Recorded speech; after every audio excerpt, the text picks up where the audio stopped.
O Senhor passa revista às tropas de guerra. Estados Unidos versus Coreia do Norte. Eu sou Ezequiel Gomes, você está no canal Vem Senhor Jesus. Hoje nós vamos meditar no texto bíblico de Isaías, capítulo 13. Recomendo que vocês todos possam ler esse capítulo por completo em algum momento. Não vou ler aqui pela quantidade grande de versículos, são 22 versículos, vai ficar um pouco maçante. Mas vou ler a maioria dos versos. Mas gostaria de contextualizar, antes de explicar o texto a partir da sua leitura, falar um pouquinho assim sobre esta grande tensão mundial hoje, em função do teste nuclear que a Coreia do Norte está fazendo e todo o deslocamento da Marinha norte-americana para aquela região, onde há então esses rumores de guerras que são um dos sinais da volta de Jesus.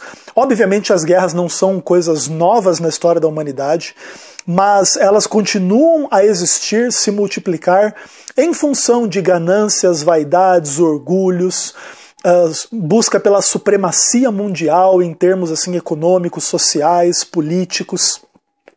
E, de qualquer forma, a gente precisa estar atento a esses movimentos e entender como que também Deus já se manifestou em torno desse assunto em outros momentos, nas brigas, e nas guerras entre grandes potências e povos menores e etc. no nosso mundo.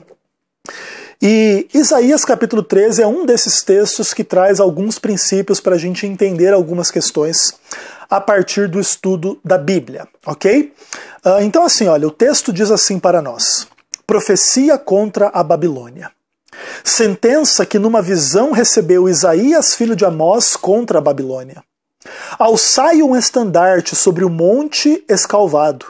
Levantai a voz para eles, acenai-lhes com a mão, para que entrem pelas portas dos tiranos. Eu lhe dei ordens aos meus consagrados, sim, chamei os meus valentes, para executarem a minha ira, os que se exultam, os que com exultação se orgulham. Já se ouve sobre os montes o rumor como de muito povo, o clamor de reinos e nações já congregados. O Senhor dos exércitos passa revista às tropas de guerra. Já vem de um país remoto, desde a extremidade do céu, o Senhor e os instrumentos da sua indignação para destruir toda a terra. Uivai, porque está perto o dia do Senhor, vendo Todo-Poderoso como a assolação. Pelo que todos os braços se tornarão frouxos, e o coração de todos os homens se derreterá. Assombrar-se-ão e apoderar-se-ão deles dores e ais, e terão contorções como da mulher parturiente. Olharão atônitos uns para os outros, o seu rosto se tornará um rosto flamejante. Eis que vem o dia do Senhor, dia cruel, com ira e ardente furor, para converter a terra em assolação e dela destruir os pecadores. Porque as estrelas e constelações do céu não darão a luz. O sol logo ao nascer se escurecerá, e a lua não fará resplandecer a sua luz. Castigarei o mundo por causa da sua maldade, e os perversos por causa da sua iniquidade. Farei cessar a arrogância dos atrevidos, e abaterei a soberba dos violentos. Farei que os homens sejam mais escassos que o ouro puro, mais raros que o ouro puro de Ofir. Portanto, farei estremecer os céus e a terra, será sacudida do seu lugar, por causa da ira do Senhor dos exércitos, por causa da ira do seu ardente furor. Depois o texto continua dizendo que as pessoas iriam fugir e quem fosse encontrado iria ser morto, esmagado, as crianças, as mulheres violentadas, estupradas e etc. E toda essa Babilônia, a glória dos reinos, seria destruída e não teria mais ninguém ali, e ali só iriam sobrar os animais selvagens. A imagem é muito forte, pesada. Você tem aqui um protótipo de Mateus 24, Você fala de guerra, você fala do sol, da lua e das angústias entre as pessoas, e o dia do Senhor está vindo, está chegando.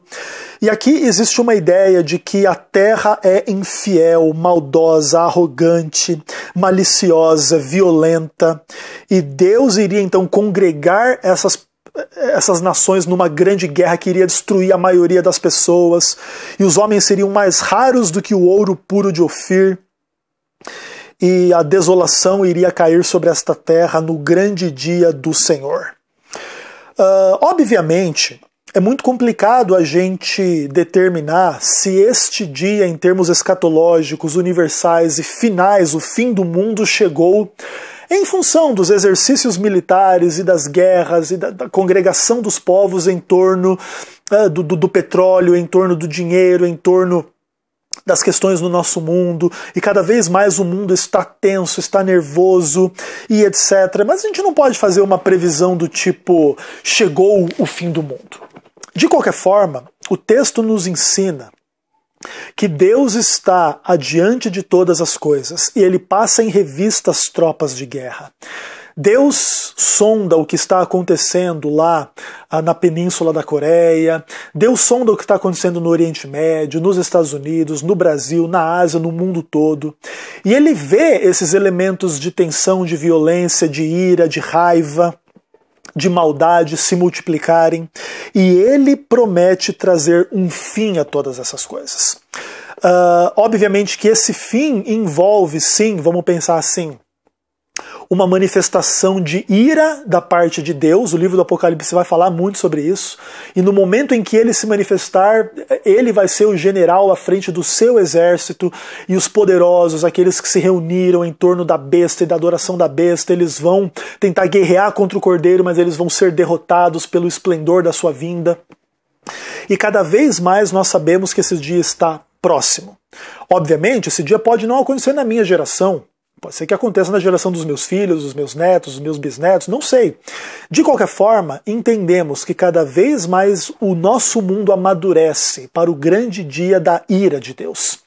E o nosso dever é clamar e orar pelas situações, obviamente, pontuais do que estão acontecendo hoje no mundo, mas não só por essas situações pontuais, mas por tudo em geral. O mundo inteiro está se tornando cada vez mais um palco de conflito, de guerra, de briga, de humilhação, de estupro, de maldade. Veja o que está acontecendo na Europa. E não é só lá. O mundo inteiro está nesse clima, né, de corrupção, de maldade, de tensão em função da maldade humana, mas Deus promete pôr um fim a tudo isso na manifestação da sua ira.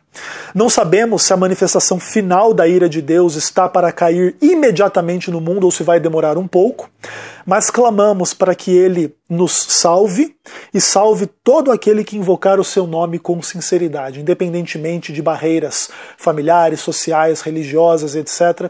Que todo aquele que invocar o nome do Senhor com sinceridade possa encontrar nele um refúgio no dia do mal.